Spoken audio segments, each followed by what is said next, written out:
வணக்கம். இது தமிழ் குரலின் சிறப்பு நேர்காணல். இன்றைக்கு நம்மோடு இணைந்திருக்கிறவர் மரியாதைக்குரிய மூத்த பத்திரிகையாளர் மற்றும் அரசியல் திறனாய்வாளர் ஐயா திருமிகு ஆர் மணி அவர்கள். சார் வணக்கம். சார், பீகார் தேர்தல் அதற்கான தேதிகள் அறிவிக்கப்பட்டு ரெண்டு பக்கமும் சீட் ஷேர்ஸ் அப்படிங்கிறது போயிட்டு இருக்கு. குறிப்பாக என்டிஏ அனௌன்ஸ் பண்ணிட்டாங்க. அனௌன்ஸ் பண்ண பிறகு சில ஃப்ரிக்ஷன்ஸ் ஓடிக்கிட்டு இருக்கு. இப்போ என்டிஏ அதில் குறிப்பாக பாஜகவுக்கு எதிர்கட்சிகள் இந்தியா பிளாக்கை விடவும் நிதிஷ் தான் கொஞ்சம் கூடுதல் காஷியஸாக அணுக வேண்டிய சூழல் வந்திருக்கணும் பார்க்க முடியுது. ஓவரால் டெவலப்மெண்ட்ஸ் எப்படி பார்க்குறீங்க சார்? முக்கியமான தேர்தல் பீகார். 243 உறுப்பினர்கள் கொண்ட சட்டமன்றம். கடந்த 20 ஆண்டுகளாக என்டிஏ தான் அங்கே ரூல் பண்ணிட்டு இருக்கு. நடுப்புற ஒரு கொஞ்ச காலம் மட்டும் இவர் நிதிஷ் அண்டு தேஜஸ்வி வந்தாங்க. மற்றபடி வந்து இது என்டிஏ கண்ட்ரோலில் தான் இருக்குது. இது மோடியை பொறுத்த வரைக்கும் பீகாரை ஜெயிச்சாகணும் அவருடைய தலைமையை தக்க வைத்துக் கொள்வதற்கு.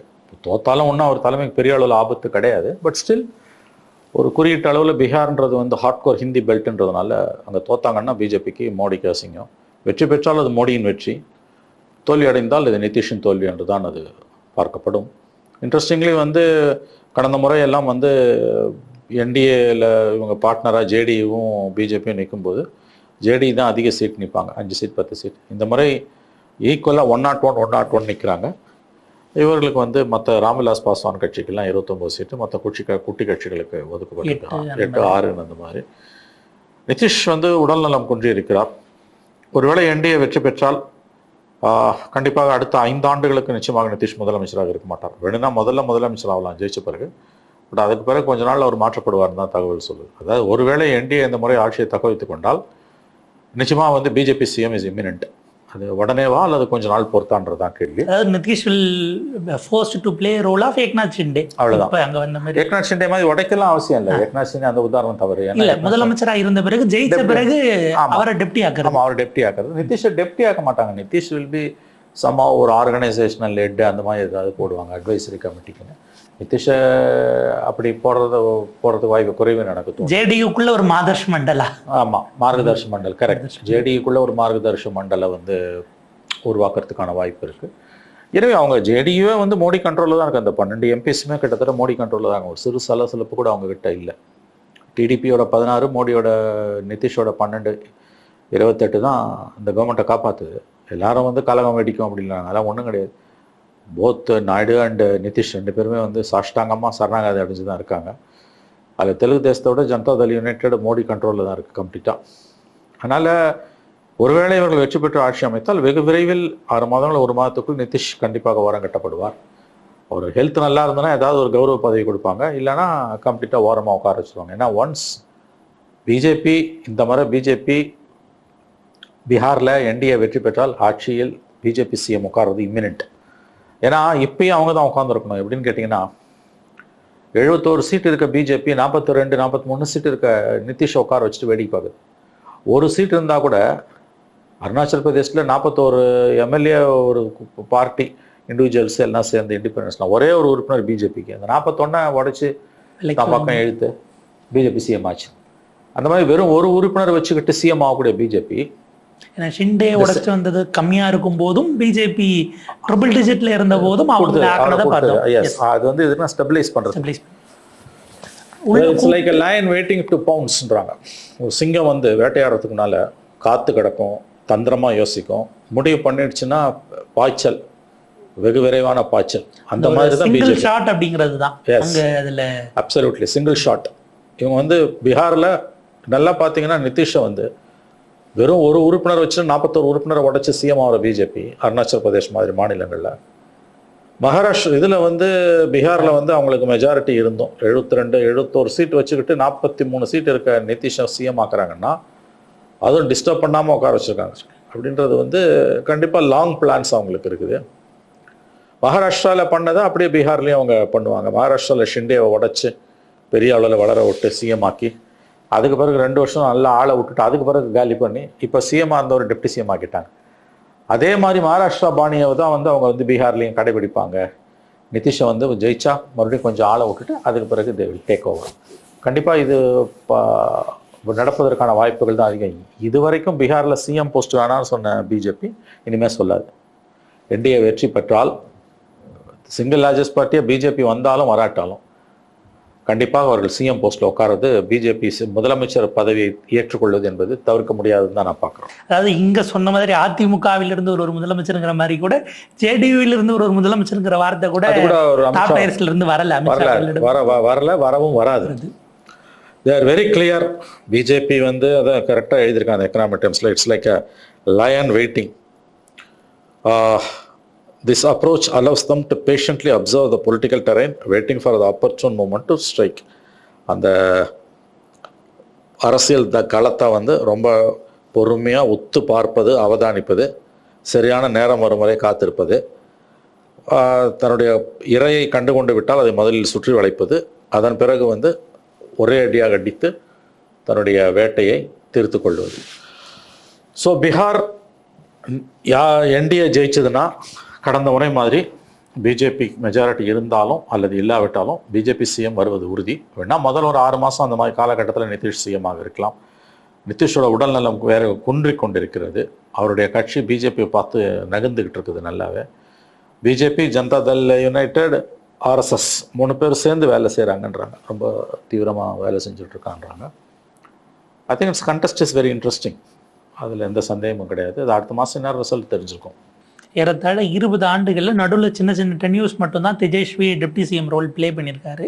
இப்போ ரிவைவல் ஆஃப் ஆர்ஜேடிங்கிறது இப்போ எந்த வகையில் இருக்க போகுதுங்கிற கேள்வி இருக்குது. அஃப்கோர்ஸ் இவங்களுக்கு ஏற்ற மாதிரி தேஜஸ்வியும் ராகுலும் ஒன்றா போகும்போது வாரிசு அரசியலுங்கிற டைனஸ்ட் பாலிடிக்ஸ் கார்டு பிஜேபி ரொம்ப காத்திரமாகவே எடுத்திருக்கிறாங்க. ஓட்டர் அதிகார யாத்திரா ஒரு பக்கம் போயிருக்கு அப்படின்னும் போது அங்கே அவங்க எந்த அளவுக்கு ஒரு நெக் டு நெக்காச்சும் காம்படிஷன் கொடுக்க வாய்ப்பு இருக்கா? 20 ஆண்டுகள் அதிகாரத்தை பெரிய அளவுக்கு சுவைக்காத ஆர்ஜேடியோட ரிவைவல் பாசிபிளா இருக்கா? ஏன்னா ரிவைவல் பாசிபிளான்னு தெரியல, பட் டஃப் ஃபைட் இருக்குன்றது மட்டும் உண்மை. ஏன்னா இளைஞர்கள் நிறைய பேர் கட்சியில் வராங்க. ராகுல் காந்தியோட பாத யாத்திரை உத்வேகத்தை கொடுத்துருக்கு. ஓட் சோரி பாத யாத்திரை எஸ்ஐஆருக்கு எதிராக நடத்தினது. தேஜஸ்வியாவது ஒரு இளைஞர், 40 வயது தான் ஆகிறது. எப்படியாவது வெற்றி பெறணும். 2 தசாப்தங்கள் 20 ஆண்டுகள் பதவி இல்லைன்றதுனால இந்த முறை வெற்றி பெற துடிக்கிறார்கள். ஒரு ஸ்ட்ராங் அலையன்ஸ் தான் இருக்குது. நிதிஷ், ஆர்ஜேடி, காங்கிரஸ், சிபிஐ, எம்எல் ஸ்ட்ராங். 16 சீட் வாங்கி 12 ஜெயிச்சாங்க. சீட் ஷேரிங்கில் பிரச்சனை இருக்குது. ஐ திங்க் அது தீர்த்து வைக்கப்படும். அதில் ஒன்றும் கோட்டை விட்டுற மாட்டாங்கன்னு தான் எனக்கு தோணுது. ஏன்னா அது டேஸ் அதிகமாக நரேட்டிவ் பர்செப்ஷன் பேட்டில் எல்லாம் கம்ப்ளீட்டாக இன்னைக்கு அவங்க இழப்பதற்கான சூழல் இப்பயே உருவாயிடும் காங்கிரஸ் ஆரம்ப காலகட்டத்தில். அதனால அவங்க நிச்சயமாக வந்து அதை சீட் ஷேரிங்கில் ஒன்றும் ப்ராப்ளம் இருக்காதுன்றாங்க. பிரச்சனை இருக்குது, பட் தட் வில் பி சால்வ்ன்றாங்க. பட் லீகலாக வந்து நிதிஷ் லாலுவை காலி பண்ணுறதுக்கு எல்லா வேலையும் சிபிஐ செய்து கொண்டிருக்கிறது. நான் 2 நாளைக்கு முன்னால் லாலு அவருடைய மனைவி தேஜஸ்வி மீதெல்லாம் வந்து ஐஆர்டிசி ஸ்கேமில் வந்து சார்ஜஸ் ஃப்ரேம் பண்ணியிருக்காங்க. ஸோ அது கேஸ் பல வருஷம் நடக்கும். பட் இப்போதைக்கு வந்து பொலிட்டிக்கலாக அதை வந்து இவ்வளோ நாள் விட்டுட்டு எலெக்ஷன் நோட்டிஃபிகேஷன் வந்த பிறகு அனௌன்ஸ் பண்ணுறாங்கன்றது, எலெக்ஷன் நோட்டிஃபிகேஷன் வந்த பிறகு கெஜ்ரிவால் அரெஸ்ட் பண்ண மாதிரி. அது இட்ஸ் வெரி வெரி இன்ட்ரெஸ்டிங்.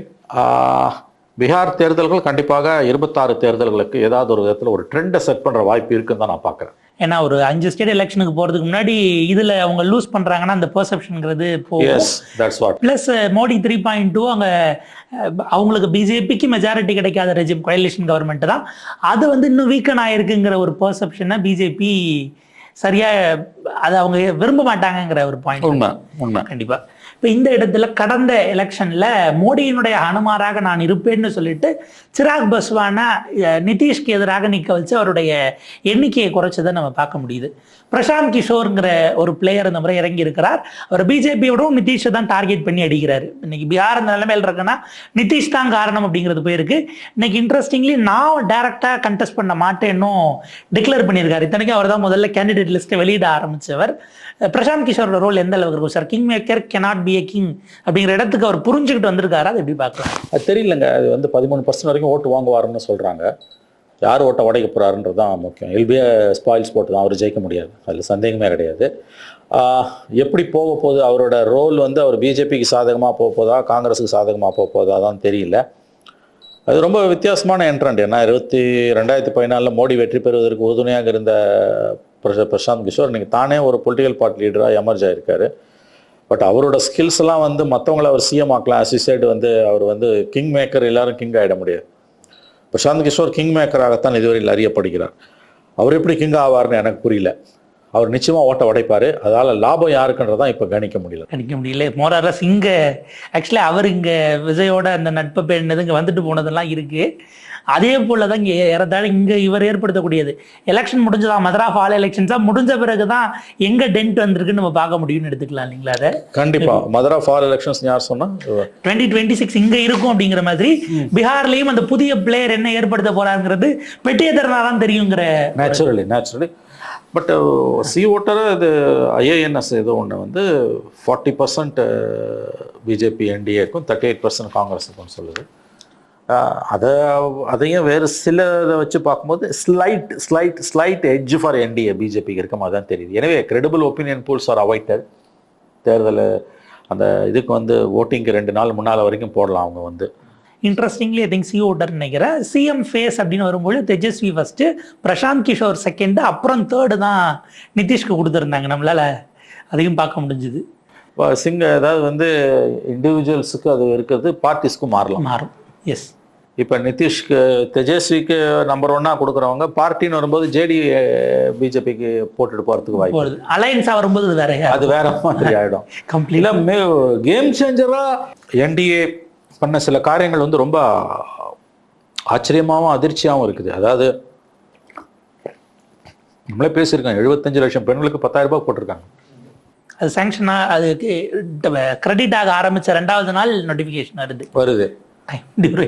ஆமா, அது ஒன் டைம் பேமெண்ட். நீங்க அதுக்கப்புறம் கடன் வாங்கி அப் டு 2 lakhs வரைக்கும் லோன் வாங்கி நீங்க ஏதாவது சுய தொழில் பண்ணலாம். ரிட்டர்ன் பண்ண வேண்டாம். அந்த இந்த 10,000 ரிட்டர்ன் பண்ண வேண்டாம். அந்த 2 லட்சம் உனக்கு ஆப்ஷனல்றாங்க. பச்சையா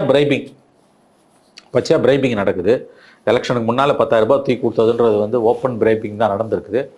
அது 3 கோடி வாக்காளர்கள் 75 லட்சம் பெண்கள்ன்றது வந்து பெரிய விஷயம் தான். 75 லட்சம் ஃபேமிலிஸ் நம்ம எடுத்துக்கணும்.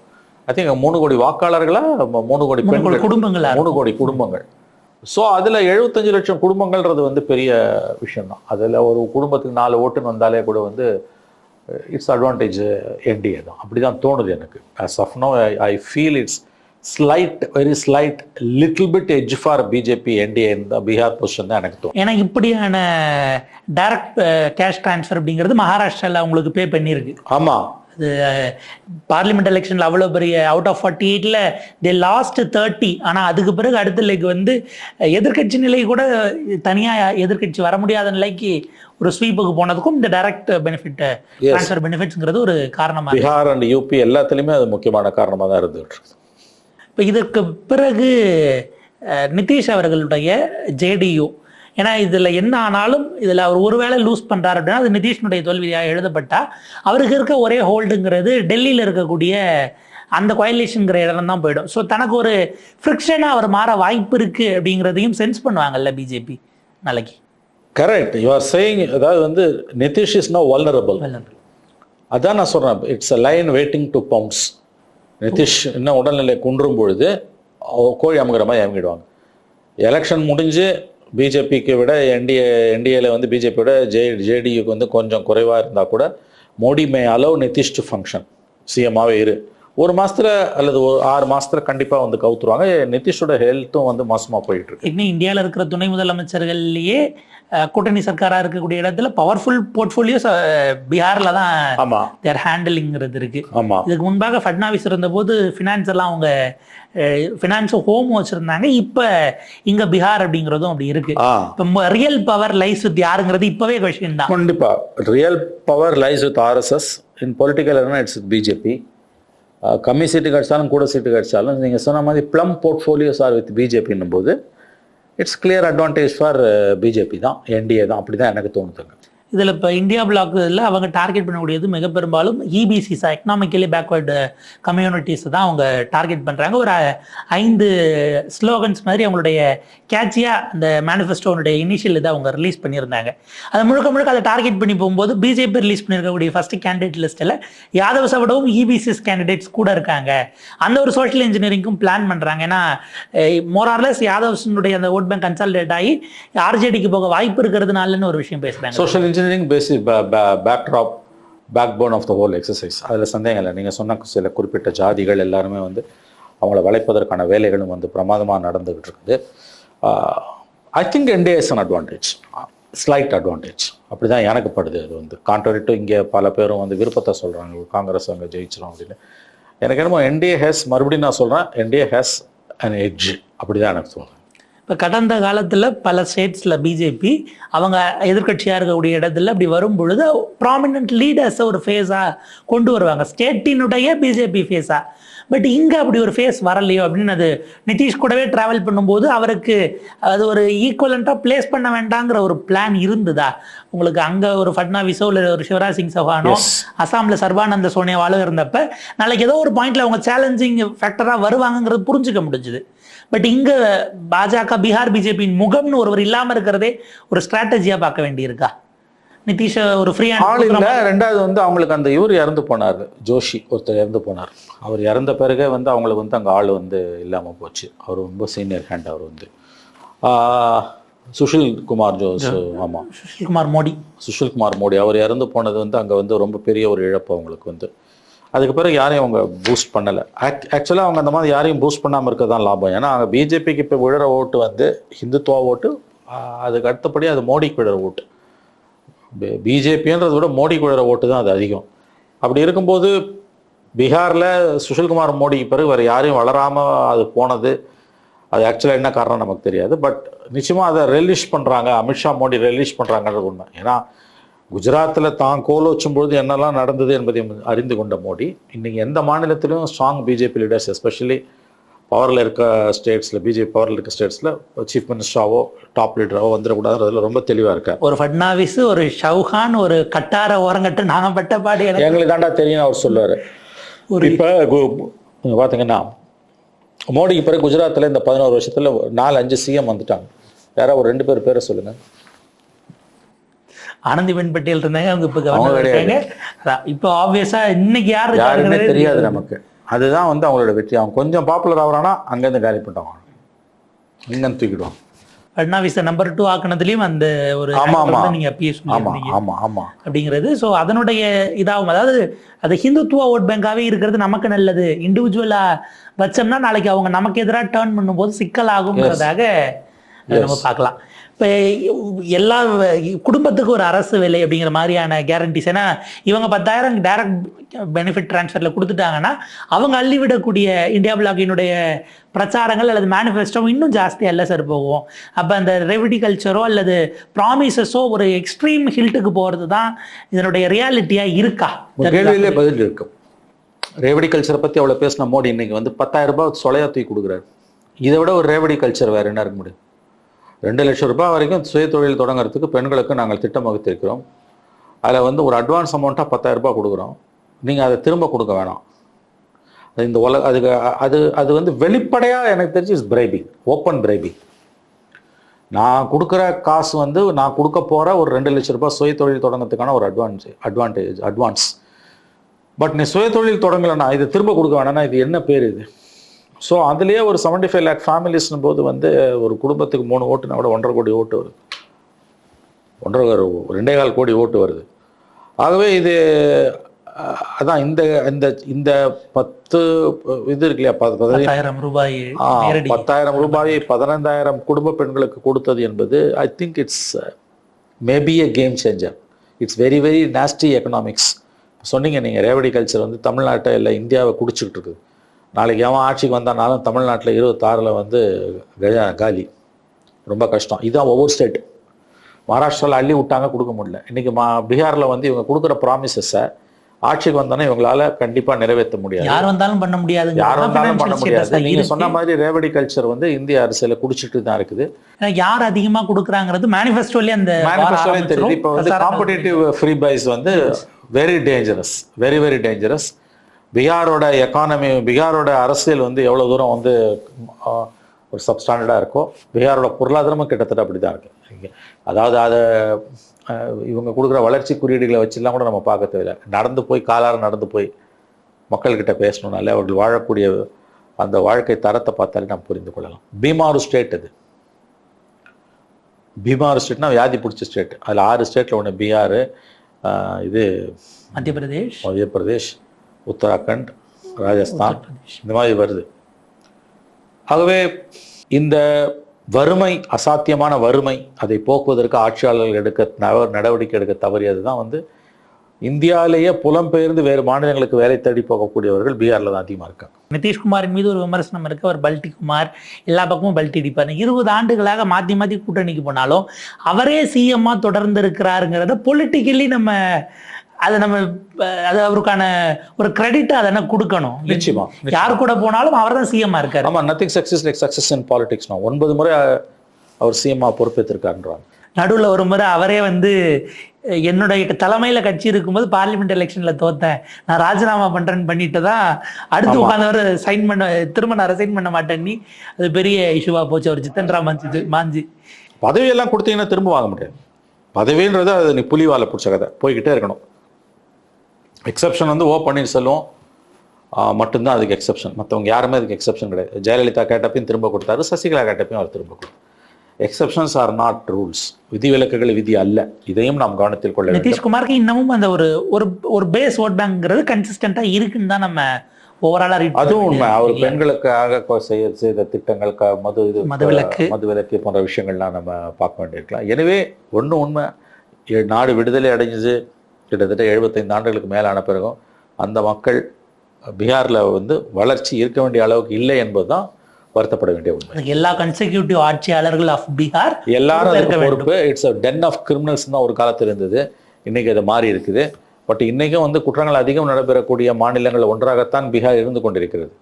முதல் நாடு விடுதலை அடைந்த முதல் 20 ஆண்டுகள்ல வந்து 67 வரைக்கும் அது வந்து வளர்ச்சி பாதையில தான் அந்த மாநிலம் போயிருக்கு. அதுக்கு பிறகு தமிழ்நாடும் அதுவும் அந்த காலகட்டத்தில் ஈக்குவலா தான் வளர்ந்தது. அதுக்கு பிறகு ஏற்பட்ட அட்டூழியங்கள், செய்த பாவங்கள், காங்கிரஸோட பஞ்சமா பாதகங்கள், ஊழல், ஜனநாயக விரோத போக்கு, அதெல்லாம் சேர்ந்து தான் வந்து ஆட்சி மாற்றத்தை கொண்டு வருது. அதன் பிறகு 90களில் வந்து காஸ்ட் பாலிடிக்ஸ், மண்டல் இது வருது.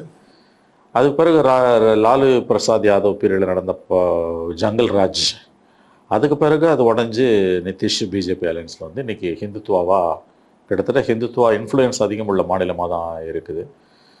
ஸோ பீகார் எலெக்ஷன் வந்து மோடியோட தலைமைக்கு குறிவைக்கப்பட்டிருக்கக்கூடிய வேளையில் அவர் 75 வயதுக்கு பிறகு இருக்கக்கூடாதுன்னு சொல்லக்கூடிய ஒரு தலைப்பு, ஒரு இஷ்யூ வந்து பேசப்படக்கூடிய சூழ்நிலையில் பீகாரில் வெற்றி பெற்றால் மோடிக்கு அது கூடுதல் பலம். தோல்வி அடைஞ்சால் பெரிய ஒன்றும் பின்னாடி கிடையாது. பட் வெற்றி பெற்றால் அது கண்டிப்பாக ஒரு பெரிய ஒரு பூஸ்டாக தான் இருக்கும், அது எனக்கு சந்தேகம் இல்லை. ஏன்னா அதுக்கு பிறகு வந்து வரக்கூடிய 5 மாநில தேர்தலில் வெஸ்ட் பெங்கால், அஸ்ஸாம், தமிழ்நாடு, கேரளா, பாண்டிச்சேரியில், வெஸ்ட் பெங்கால் அண்ட் அஸ்ஸாமில் உங்களுக்கு சான்ஸ் இருக்குது. அஸ்ஸாமில் கண்டிப்பாக சான்ஸ் இருக்குது. வெஸ்ட் பெங்கால் வந்து இழுபறி தான், அது மம்தாக்கு தான் வாய்ப்புன்றாங்க. ஸோ அப்படி பார்த்தா இந்த 5 மாநில தேர்தலில் பெரிய ஸ்டேக்ஸ் எக்ஸப்ட் அஸ்ஸாம் பிஜேபிக்கு ஒன்றும் கிடையாது. பீகாரை விட்டா அவங்களுக்கு கஷ்டம் தான். அவங்களுக்கு வந்து அது பிறகு 2027 தான் யூபி வருது உங்களுக்கு. So it's crucial election. Continuity of யோகியை விரும்புவாங்களாங்கிறது வேற. ஆமாம். பட் ஆர்எஸ்எஸ் வந்து சக்சஸரை கொண்டு வரதுக்கான கண்டிப்பாக யோகியை தான் அவங்க விரும்புவாங்க, ஃபோர்ஸ் பண்ணுவாங்க. மறுபடியும் சொல்கிறேன், தோத்துட்டா அது வந்து நிதிஷோட தோல்வியாக வரும், ஜெயிச்சா அது மோடியின் வெற்றியாக பார்க்கப்படும். பார்க்கலாம் என்ன நடக்கும். பார்ப்போம் சார். இது அடுத்தடுத்த கட்டத்துக்கு எப்படி போகுதுன்னு பார்ப்போம். எலெக்ஷன்ஸ் நெருங்கும் பொழுது இன்னும் கூடுதல் விஷயங்களோடு நம்ம பேசலாம். நேரத்துக்கு வருது.